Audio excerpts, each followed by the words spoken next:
Anyway, now, a story to excite the imaginations of those of you with a little sprinkling of fairy dust. Right, you better take over at this point, Jen. Oh, come on, you old misery. Don't you believe in the little people?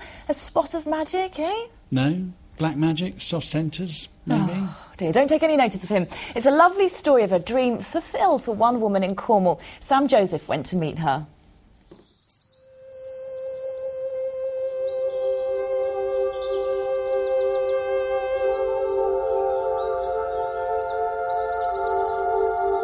A little corner of Cornwall has been turned into something rather magical. Debbie Clayton moved to the county earlier this year. A tree house in her own oak woodland was her dream, though her design had some rather unusual requirements. The most unique thing about this treehouse is the fairy door that we've just made yesterday, and yeah, we've never done one of those before. This was a really serious specification of the job. It wasn't, it wasn't something we could take lightly. It was, these fairies have to be able to use it and get in and out, so we made sure we did a good job of that. After weeks of work, Debbie's fairy retreat was finished.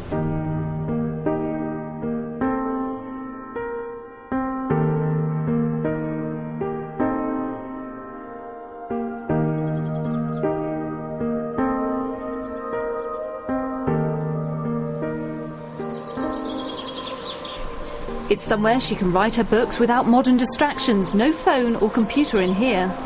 Somebody said if you choose between your house and choose between the land you got here and your tree house, I'd choose this above my house.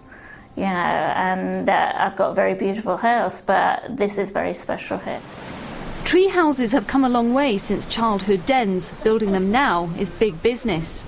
I think everybody aspires to wanting a tree house. I mean, they kind of sell themselves, really. And I think, alternative conservatories through to sort of home offices, spare bedrooms, bed and breakfasts, hotel suites, you name it. They don't come cheap. Debbie's cost £12,000, but they can set you back up to £250,000. We tend to build in, sort of mature oaks or, big trees, really, which can take the weight of a tree house. And as you can see, these ones are... they're quite unusual. It's almost like something out of Lord of the Rings.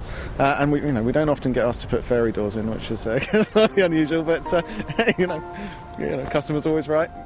Back to that all-important fairy door. We have lots of stories of the fairies and everything around here, so it's my way of acknowledging them and also kind of giving them kind of a doorway here to connect here. So, as you say, I've got lots of fairy things because I really believe in them and feel in touch with them.